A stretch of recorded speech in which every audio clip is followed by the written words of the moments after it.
Eles diziam que eu era apenas uma retirante que deu sorte na vida.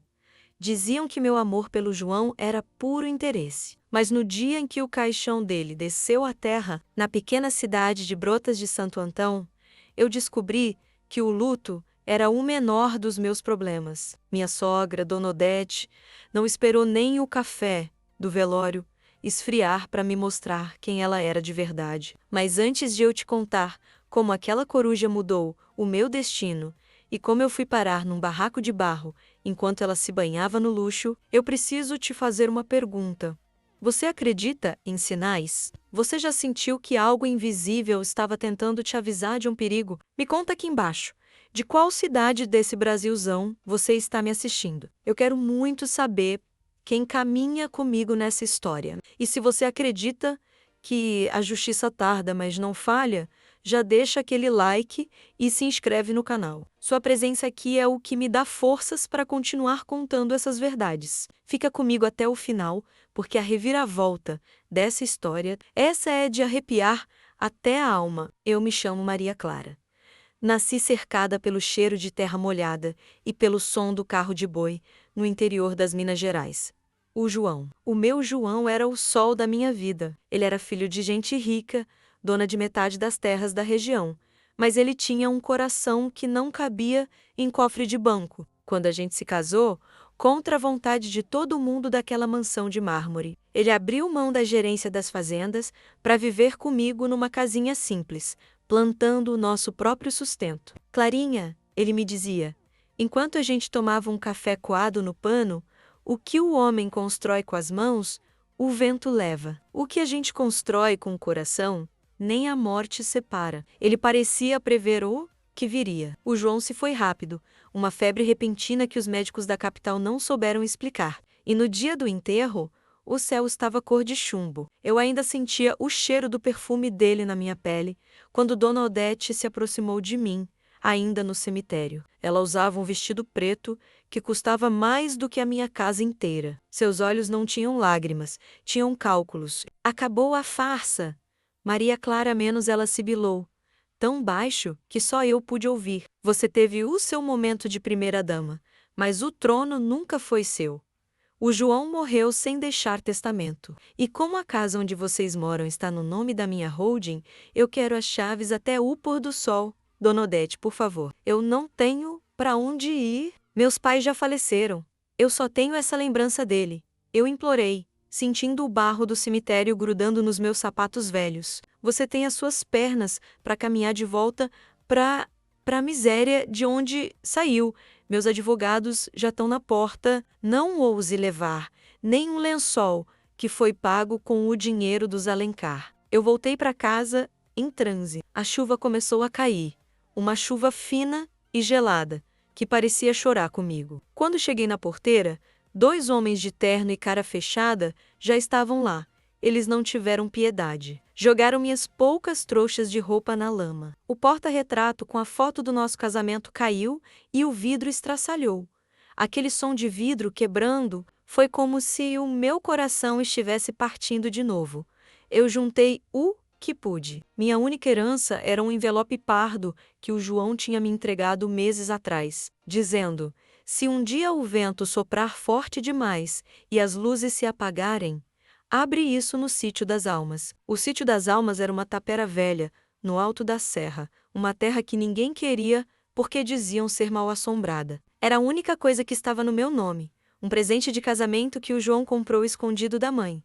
Caminhei por horas. O peso da mala cortava meus dedos e o frio entrava nos meus ossos. Brotas de Santo Antão ficava para trás, com suas luzes e suas gentes que agora me olhavam com pena ou desprezo. Eu era a viúva expulsa. Cheguei na tapera quando a noite já tinha engolido o horizonte. O lugar era triste de se ver. As paredes de barro estavam descascando. O telhado de palha tinha buracos por onde a lua espiava, e o mato tomava conta de tudo. Mas era meu. Era o último refúgio que o meu amor tinha me deixado. Entrei e o cheiro de mofo me atingiu. Acendi uma vela pequena que tinha na bolsa. A chama vacilava com o vento que entrava pelas frestas. Eu me sentei no chão, abraçada aos meus joelhos, e chorei. Chorei por tudo o que perdi. Pela crueldade daquela mulher, que deveria me abraçar no luto, mas escolheu me esmagar. Foi então que aconteceu. O silêncio da noite foi cortado por um som que me fez gelar o sangue. H-U-U-U-U. H-U-U-U-U. Eu olhei para a janela, sem vidro. Pousada no parapeito de madeira podre, estava uma coruja enorme. Seus olhos eram 2 faróis amarelos que pareciam ler a minha alma. Ela não tinha medo de mim. Ela batia as asas devagar e a cada movimento o ar parecia ficar mais pesado, carregado de uma eletricidade que eu nunca tinha sentido. O que você quer, bichinha? Eu perguntei, a voz tremendo. Já perdi tudo. Não tem nada aqui para você. A coruja deu um grito agudo, quase humano, e voou para dentro da sala, pousando exatamente em cima do envelope pardo que eu tinha deixado no canto. Ela começou a bicar o papel com uma insistência estranha. Minha avó sempre dizia: Maria, a coruja não canta à toa. Ou ela avisa que a morte está rondando, ou ela mostra onde a verdade está enterrada. Senti um arrepio subir pela minha espinha. A vela, que estava quase no fim, brilhou intensamente por um segundo, revelando uma sombra na parede que não era minha. Parecia a silhueta de um homem. Por um instante, eu juro, que senti o cheiro do fumo de rolo que o João gostava. Peguei o envelope. A coruja me olhou fixamente uma última vez e saiu pela janela, sumindo na escuridão da mata. Minhas mãos tremiam tanto que eu mal conseguia rasgar o papel. Dentro, não havia dinheiro, não havia escritas de grandes fortunas. Havia apenas uma chave velha, enferrujada, e um bilhete escrito à mão com a letra firme do meu marido. Clara, minha vida, se você está lendo isso na tapera, é porque a minha mãe cumpriu a promessa de te odiar. Não chore. O que ela não sabe é que esta terra de barro guarda o que o ouro dela nunca vai comprar. Procura a árvore que chora no quintal quando a lua estiver no topo. A verdade tem voz e ela vai gritar. Eu não entendi nada. Árvore que chora, verdade que grita. Eu estava exausta, com fome e com medo, mas algo naquele olhar da coruja tinha mudado o clima da casa. O frio não parecia mais tão cortante. Dormi ali mesmo, no chão de terra batida, usando minha trouxa de roupas como travesseiro. E naquela noite, eu tive o primeiro sonho. Eu via Dona Odete sentada numa mesa farta, mas a comida no prato dela se transformava em cinzas. E ao lado dela, a coruja pousava, sussurrando segredos que faziam a pele da minha sogra murchar de pavor. Acordei com o sol batendo no rosto, mas a sensação de que eu não estava sozinha permanecia. Eu sabia que Dona Odete não ia me deixar em paz, nem naquela tapera. Ela queria me ver humilhada, queria que eu voltasse para a cidade rastejando, pedindo esmola. O que ela não imaginava é que o Sítio das Almas tinha esse nome por um motivo, e que a justiça poética estava apenas começando a ser escrita pelas garras daquela coruja. Mal sabia eu que naquele exato momento, na mansão dos Alencar, Dona Odete recebia uma notícia que a faria perder o chão. O destino estava começando a trocar as peças do tabuleiro, e o primeiro sinal místico era apenas o começo de um pesadelo para quem achava que o dinheiro podia calar a boca da verdade. Mas o que seria essa árvore que chora? E que segredo o João esconderia numa terra tão pobre? Eu estava prestes a descobrir que a minha pobreza era apenas uma máscara para uma riqueza que a ganância de Odete jamais conseguiria tocar. E a coruja, ela voltaria, porque ela ainda tinha muito o que cantar naquela janela. O sol nasceu preguiçoso em brotas de Santo Antão. Mas para mim, ele trazia o peso de uma realidade que eu ainda não sabia como carregar. Acordei com o corpo todo doído do chão duro. Mas a primeira coisa que meus olhos procuraram foi o envelope pardo. Ele ainda estava lá, com a chave enferrujada brilhando fracamente. O bilhete do João. As palavras árvore que chora e a verdade vai gritar martelavam na minha cabeça como o som de uma enxada batendo na pedra. Eu saí para o quintal da tapera. O Sítio das Almas, visto à luz do dia, parecia ainda mais castigado pelo tempo. Mas havia uma paz ali que a mansão dos Alencar nunca conheceu. Eu comecei a caminhar pelo mato alto, procurando a tal árvore. No fundo do terreno, perto de uma grota onde a água corria baixinho, Eu a vi, era uma gameleira enorme, centenária, suas raízes pareciam garras de um gigante presas à terra, e seus galhos se estendiam como se quisessem abraçar o céu. O estranho é que, mesmo sem vento nenhum, as folhas daquela árvore tremiam, e quando eu me aproximei, ouvi um som, um sussurro-lamento, como se a árvore estivesse realmente soluçando. É o vento nas frestas das folhas, eu tentei me enganar, racionalizando aquilo. Afinal, eu era uma mulher de pés no chão, mas o arrepio que subiu pelos meus braços dizia o contrário. Enquanto eu tentava entender o mistério da gameleira, a quilômetros dali, na parte rica da cidade, o clima era outro. Dona Odete estava em seu escritório de carvalho, cercada de advogados e papéis. Ela achava que tinha vencido, mas naquela manhã o café dela tinha um gosto amargo, por mais açúcar que ela colocasse. Já tiraram aquela morte-fome do caminho? Odete perguntou, limpando os lábios com um guardanapo de linho. Sim, Dona Odete. Ela foi para aquele sítio velho na serra. O lugar não vale um tostão furado, a senhora sabe, respondeu o doutor Arnaldo, o advogado de confiança da família. Aquele lugar... Odete parou por um segundo, seus olhos ficando distantes e frios. O João sempre teve essa mania de caridade. Mas fiquem de olho. Eu quero o inventário fechado e cada centímetro daquelas terras sob o meu controle. Nada pode sobrar para aquela intrusa. Dona Odete se levantou para fechar a cortina, mas recuou assustada. No parapeito da janela do segundo andar, sob a luz do sol forte, estava uma coruja. A mesma coruja, seus olhos amarelos estavam fixos na milionária. Odete sentiu um frio súbito. Que bicho agurento! Ela gritou, batendo no vidro. Segurança, matem esse pássaro. Mas quando os seguranças chegaram, a coruja já tinha sumido no céu azul. Odete sentiu uma pontada no peito, mas bufou. Coincidência, ela pensou. É apenas um bicho atrás de ratos. Ela não sabia que os ratos, na verdade, estavam vestindo ternos caros dentro da própria casa dela. De volta ao sítio das almas, eu comecei a limpar o redor da gameleira. Eu precisava de algo para comer, e a única coisa que eu tinha era fé. Foi quando eu percebi que a coruja estava de volta, pousada num galho baixo da árvore que chora. Ela olhava para um ponto específico entre as raízes, onde a terra parecia mais fofa, recém-mexida pela chuva da noite passada. Lembrei da chave no meu bolso. Lembrei do que o João disse. Procura a árvore que chora quando a lua estiver no topo. Mas eu não conseguia esperar. Comecei a cavar com as próprias mãos, sentindo a terra úmida entrando sob as minhas unhas. Eu cavava e chorava, chamando pelo João, pedindo uma resposta. Por que você me deixou, meu amor? Por que me deixou nas mãos daquela mulher? Eu gritava para o vazio. De repente, meus dedos tocaram algo duro. Não era uma pedra. Era metal. Com esforço, eu desenterrei uma caixa de ferro, pequena e pesada, toda enferrujada. O coração parecia que ia saltar pela boca. Coloquei a chave na fechadura, ela girou com um som seco, como se estivesse esperando por aquele momento há décadas. Dentro da caixa não havia joias. Havia uma série de cartas amareladas e um documento oficial, datado de 30 anos atrás.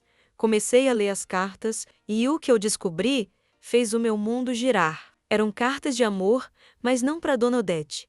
Eram cartas do pai do João, o velho coronel Alencar, para uma mulher chamada Rosa.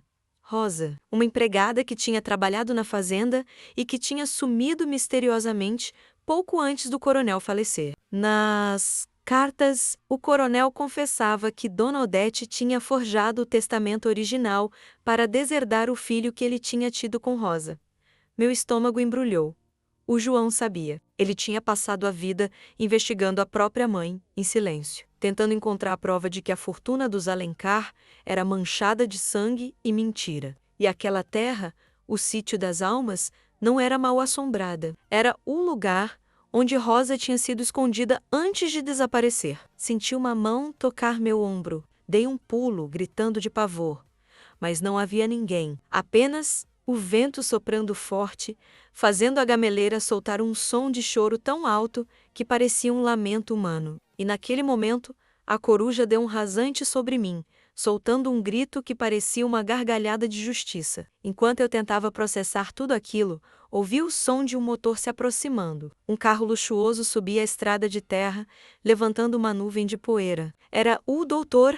Arnaldo. Dona Odete não tinha aguentado a curiosidade e o medo e mandou seu braço direito para terminar o serviço. Ele desceu do carro, ajeitando a gravata, olhando com nojo para minha tapera. Maria Clara, vamos encurtar isso, ele disse, estendendo um papel.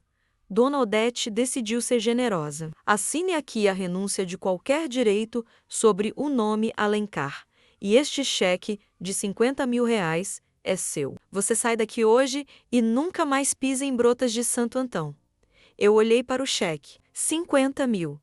Era uma fortuna para quem não tinha nada. Mas eu olhei para a caixa de ferro nos meus pés, escondida pela minha saia comprida. Eu olhei para a gameleira, que agora parecia me observar. A generosidade de Dona Odete tem cheiro de medo, doutor, eu disse, a voz saindo mais firme do que eu imaginava. Pode levar o cheque de volta. Eu não vou a lugar nenhum. Você está sendo tola, menos Arnaldo rosnou, dando um passo em minha direção. Você está sozinha, num lugar abandonado. Acidentes acontecem, Maria Clara.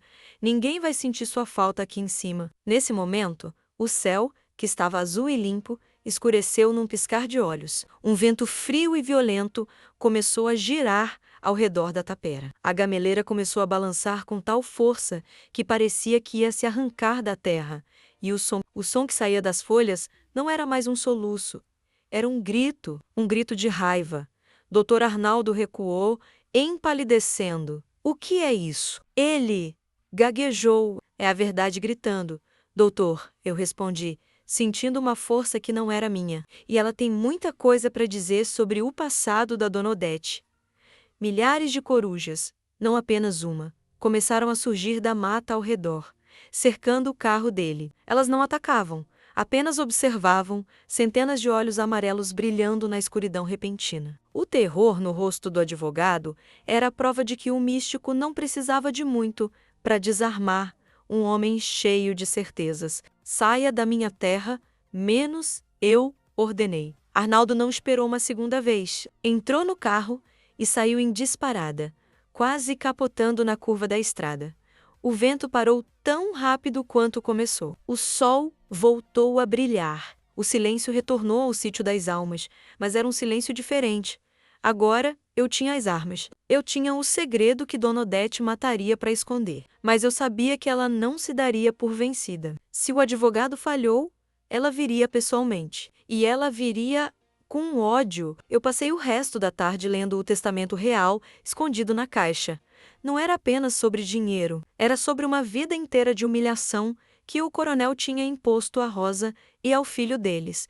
E esse filho, esse herdeiro legítimo que Dona Odete tentou apagar da história. Meu coração parou por um segundo quando li o nome do beneficiário. Não era o João.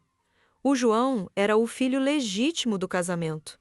Mas ele sabia da existência do irmão, e ele tinha deixado tudo preparado para que eu, a viúva pobre, fosse a ponte para a justiça.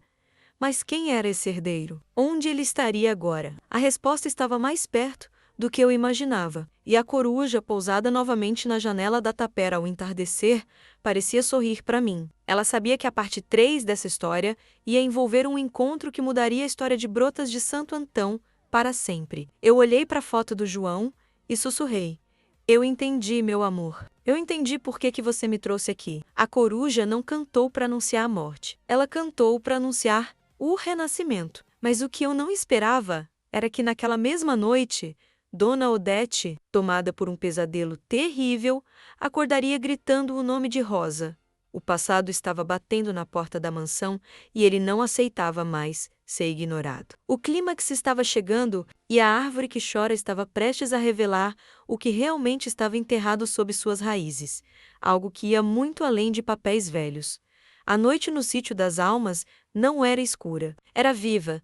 Depois que o Dr. Arnaldo fugiu como um bicho acuado, um silêncio novo se instalou. Não era o silêncio do abandono, mas o silêncio de quem guarda um segredo prestes a explodir. Eu passei a noite em claro, sentada à luz daquela última vela, com as cartas de Rosa espalhadas no chão de barro. Cada palavra escrita por aquela mulher Era uma lágrima que escorria no papel. Ela contava como Dona Odete a ameaçou, como disse que se ela não sumisse com a criança, o coronel Alencar nunca saberia da existência do filho, e que coisas terríveis aconteceriam com a sua família no interior. Rosa fugiu por amor, para proteger o pequeno Tiago.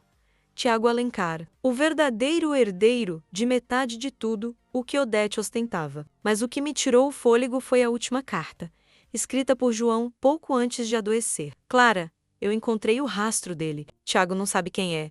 Ele cresceu servindo mesas, trabalhando na lida, sem saber que o sangue de um império corre nas suas veias. Eu ia trazê-lo, mas sinto que o tempo está me escapando. Se eu não conseguir, a coruja te guiará. Confia nela, Clarinha. Ela é os olhos de quem já partiu.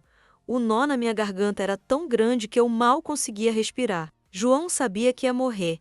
Ele preparou tudo. E eu, que me achava uma vítima, entendi que fui escolhida para ser a justiça dele. Quando o primeiro raio de sol bateu na gameleira, a árvore que chora, eu soube que não podia mais esperar. Eu precisava agir.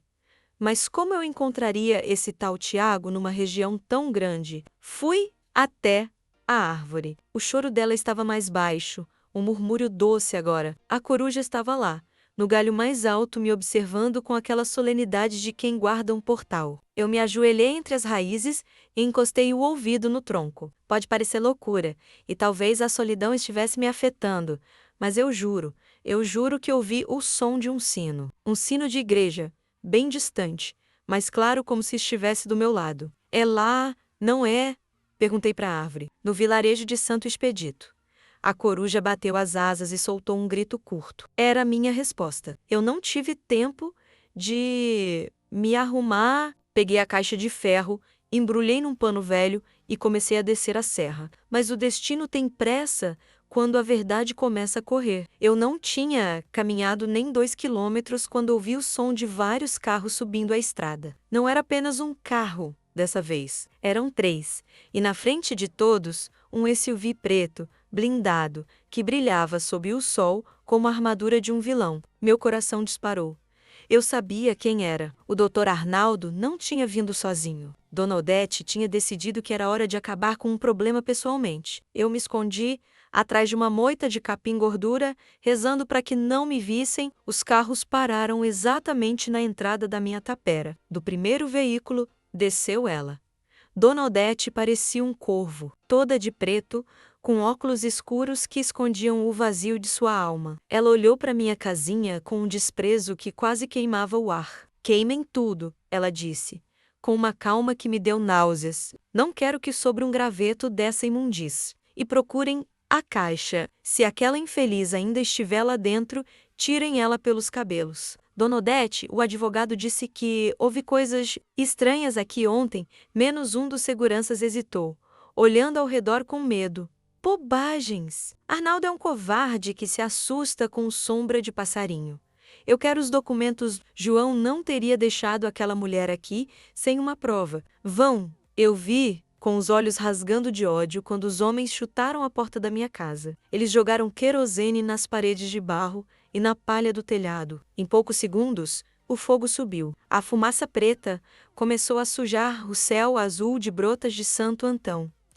Minhas poucas roupas, as lembranças do João, o lugar que ele me deixou, tudo estava sendo devorado pela ganância daquela mulher. Eu estava prestes a gritar, a avançar contra eles com as unhas, quando senti um vento gelado soprar nas minhas costas. Um vento que cheirava a flores de cemitério e a terra fresca. Olhei para trás e a coruja estava pousada num galho seco, bem perto de mim. Ela balançou a cabeça negativamente. Ela queria que eu esperasse. Dona Odete caminhava pelo quintal, aproximando-se da gameleira. Ela parecia atraída pela árvore, como se algo a chamasse. Essa árvore, Odete murmurou, tocando o tronco. Eu me lembro de Rosa, chorando aqui. Eu me lembro de quando mandei os homens atirarem daqui à força. Ela gritou que a terra cobraria o preço. 25 anos depois, e o preço ainda não foi pago. O preço vai ser pago agora, Dona Odete. Eu gritei, saindo do meu esconderijo. Eu não tive medo. A raiva tinha me transformado. Eu caminhei em direção a ela, segurando a caixa de ferro contra o peito. Os seguranças avançaram, mas Odete fez um sinal para que parassem. Ela queria o confronto. Ela queria me ver quebrada. Olhem só! A retirante resolveu aparecer. Odete sorriu, um sorriso que não chegava aos olhos. Me entregue essa caixa, Maria Clara, e talvez eu deixe você sair dessa serra com vida. A senhora já tirou tudo de mim, dona Odete. Tirou o João, tirou a minha casa, tirou a dignidade da Rosa. Mas a senhora não pode tirar a voz de quem já morreu. Eu respondi, dando um passo à frente. O Tiago está vivo, e ele sabe quem a senhora é. O nome Tiago atingiu Odete como um tiro. Ela empalideceu sob a maquiagem cara. A máscara de arrogância tremeu por um segundo. Você não sabe do que está falando. Ela gaguejou, aquele bastardo. Ele sumiu. Ele não existe. Ele existe sim. E o João o encontrou. Ele deixou tudo escrito. O testamento que a senhora forjou não vale nada diante do que está aqui dentro. Nesse momento, a gameleira começou a fazer o som de choro, mas não era um choro de tristeza. Era um som gutural, um lamento que parecia vir do centro da terra. O chão sob os pés de Dona Odete começou a vibrar. Que palhaçada é essa? Peguem a caixa, Odete gritou para os seguranças. Mas os homens não se mexeram. Eles olhavam para o céu, paralisados de terror. O sol, que estava no topo, foi subitamente obscurecido, não por nuvens, mas por milhares, talvez milhões de corujas que surgiram de todos os cantos da mata. Elas voavam em círculos, criando um redemoinho de penas e sombras sobre o sítio das almas. O barulho de suas asas era como o som de uma tempestade que se aproxima. O que é isso? Odete berrou, protegendo o rosto. É a justiça poética, dona Odete. Eu gritei. Por cima do barulho, a senhora achou que o dinheiro comprava o silêncio da natureza? Achou que podia queimar a verdade? A coruja que me guiava deu um rasante violento, passando a centímetros do rosto de Odete. A milionária caiu no chão, no barro úmido, sujando suas roupas de grife. Ela tentou se levantar, mas as corujas começaram a pousar nos galhos da gameleira. Centenas delas, todas com os olhos fixos nela. O choro da árvore aumentou, tornando-se um som quase humano de uma mulher soluçando. E do meio do tronco da gameleira, um líquido escuro começou a escorrer. Não era seiva, parecia sangue. Os seguranças, homens feitos e armados, jogaram as armas no chão e fugiram em direção aos carros. Eles não estavam sendo pagos para enfrentar o sobrenatural. Odete ficou sozinha caída, no barro cercada pela minha sombra e pela sombra de 1000 pássaros. Me tira daqui, ela implorou, a voz sumindo. Eu te dou o que você quiser, dinheiro, as fazendas, tudo, só faz isso parar. Eu não quero seu dinheiro sujo, Odete, eu quero o que é justo. Eu abri a caixa de ferro na frente dela, tirei o documento original do Coronel Alencar. O papel parecia brilhar sob a luz estranha daquele eclipse de pássaros. Aqui diz que o Tiago Alencar é o dono de 60% de todas as empresas e terras. E diz também o que a senhora fez com a Rosa. A senhora não a mandou embora. A senhora pagou para que ela fosse silenciada. Mas a Rosa não morreu, Odete. Ela sobreviveu para criar o filho. Odete começou a rir, uma risada histérica, de quem perdeu a razão. Ela pode ter sobrevivido, mas ela nunca vai provar nada. Quem vai acreditar numa viúva miserável e num bastardo que nem sabe que é rico? Eu vou acreditar. Uma voz masculina, firme e profunda, ecoou atrás de nós. Eu me virei. No topo da colina, parado ao lado da estrada, estava um homem. Ele vestia roupas simples de trabalhador rural, botas sujas de lama e um chapéu de palha, mas o rosto era a imagem cuspida do Coronel Alencar, quando jovem. Os mesmos olhos verdes, a mesma postura altiva. Tiago, a coruja deu um grito final e pousou no ombro do rapaz. Ele caminhou em nossa direção com uma calma que vinha de quem já tinha passado por todas as provações da vida. Ele olhou para a casa queimando, olhou para a caixa de ferro e, por fim, olhou para a mulher caída no chão. Rosa mandou lembranças. Dona Odete, ele disse, com um tom de voz que fez a milionária se encolher, como se tivesse sido chicoteada. Ela disse que o choro da árvore finalmente ia cessar hoje. O pânico nos olhos de Odete foi a coisa mais satisfatória que eu já vi na vida. Ela percebeu que o jogo tinha acabado. O herdeiro estava ali.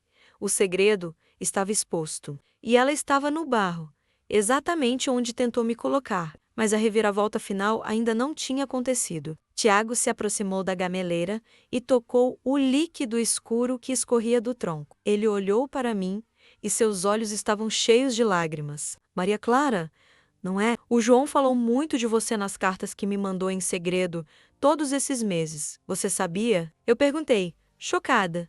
Você e o João estavam em contato? Estávamos preparando o terreno, mas o João sabia que só um misticismo desta terra faria Odete confessar. Ela precisava sentir o medo que minha mãe sentiu. Odete tentou se levantar, um brilho de ódio voltando aos seus olhos. Vocês acham que venceram? Esse papel é velho. Eu tenho os melhores advogados do país. Eu vou destruir cada um de vocês. Tiago sorriu. Um sorriso triste. Você ainda não entendeu, não é? Olhe para a árvore, Odete. Olhe para o que você tentou enterrar aqui. A gameleira começou a rachar ao meio com um som de trovão. A terra ao redor das raízes começou a se abrir, revelando algo que estava escondido há 25 anos. Não era ouro. Não era, dinheiro. Era um segundo cofre. Mas esse não precisava de chave. Ele estava sendo empurrado para fora pela própria força da natureza. O que tem aí dentro, Tiago? Eu perguntei, sentindo que a verdade final estava prestes a surgir. O motivo pelo qual meu pai nunca te amou, Odete, Tiago respondeu, olhando para a sogra, e o motivo pelo qual você matou o João. Eu gelei. O João não morreu de febre, ele tinha sido assassinado pela própria mãe? O grito que saiu da garganta de Odete naquele momento não foi humano. As corujas levantaram voo todas ao mesmo tempo, criando um vácuo de som que nos deixou surdos por alguns segundos. O suspense era insuportável.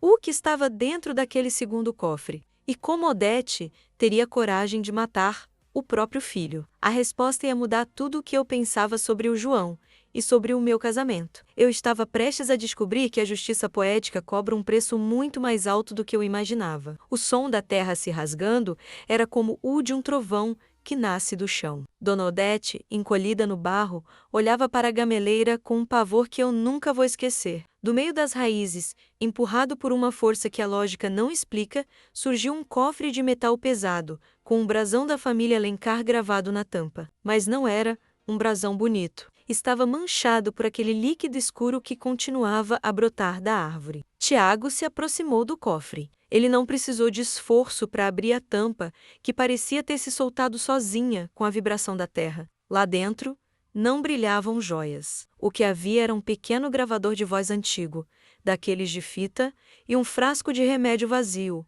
com um rótulo que dizia arsênico, uso veterinário. O que é isso? Eu perguntei, a voz saindo num sussurro, enquanto as corujas, agora silenciosas nos galhos, pareciam testemunhas em um tribunal. Tiago apertou o botão de play. A voz que saiu dali fez meu coração parar e depois disparar numa corrida louca. Era a voz dele. Era a voz do meu João. Mãe, eu sei que você está colocando isso no meu chá. Eu sinto o gosto amargo da sua ganância toda noite. Eu descobri sobre o Tiago. Descobri que você pagou para dar um fim na Rosa e que roubou o que era dele por direito. Eu ia confrontar você, mas a fraqueza já tomou minhas pernas. Se eu morrer, saiba que esta terra, o sítio das almas, não vai te deixar dormir. Eu escondi aqui a prova do que você é. A Clara vai encontrar, e quando a coruja cantar, Odete, vai ser o som da sua sentença. A gravação terminou com o som de João tossindo. Uma tosse seca que me rasgou a alma. Eu olhei para Odete, ela não era mais a rainha de Brotas de Santo Antão. Era uma assassina acuada. Ela matou o próprio filho porque ele escolheu a verdade. Em vez do império dela, você matou o João. Eu disse, e minha voz não era mais de choro, era de gelo. Você matou o único homem que te amou, apesar de tudo. Ele ia destruir a família, Odete gritou, levantando-se com dificuldade, a lama escorrendo pelo seu rosto. Ele ia dar metade de tudo para um bastardo. Eu fiz o que precisava ser feito para proteger o nosso nome? O nome Alencar já está sujo, Odete. E foi você quem sujou, Tiago disse, guardando o gravador. Nesse momento, o silêncio das corujas foi quebrado. Elas não gritaram. Elas começaram a bater as asas, todas ao mesmo tempo. O vento gerado por milhares de pássaros criou um redemoinho que levantou a fumaça da minha casa queimada e a jogou toda em cima de Odete. Ela tossia, sufocada pela fumaça do mal que ela mesma causou.